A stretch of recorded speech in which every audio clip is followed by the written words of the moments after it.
गुंगीचे औषध देऊन महिला डॉक्टरवर अत्याचार, फोटो व्हिडिओ काढून लग्नाचा दबाव. अहिल्यानगर चॉकलेटमध्ये गुंगीचे औषध देऊन 33 वर्षीय महिला डॉक्टरवर अत्याचार केल्याची धक्कादायक घटना उघडकीस आली आहे. हा प्रकार मार्च ते ऑक्टोबर 2025 दरम्यान घडला असून या प्रकरणी तोफखाना पोलीस ठाण्यात अत्याचाराचा गुन्हा दाखल करण्यात आला आहे. इरफान शेख, पूर्ण नाव माहिती नाही, राहणार बंगाल चौकी, माळीवाडा, अहिल्यानगर असे गुन्हा दाखल झालेल्या इसमाचे नाव आहे.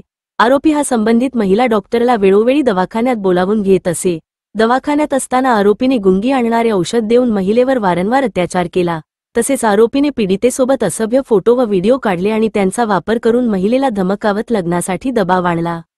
माझ्यासोबत लग्न कर, नाहीतर हे फोटो तुझ्या नातेवाईकांना दाखवून बदनामी करीन, अशी धमकी त्याने दिल्याचे फिर्यादीत नमूद आहे. लग्नास नकार दिल्यानंतर आरोपीने महिलेचा जीव घेण्याची धमकी दिल्याचेही समोर आले आहे. अखेर पीडित महिलेने तोफखाना पोलीस ठाण्यात धाव घेत फिर्याद दिली. त्यावरून आरोपीविरुद्ध अत्याचाराचा गुन्हा दाखल करण्यात आला असून अधिक तपास पोलीस उपनिरीक्षक दळवी पी.बी. करीत आहेत.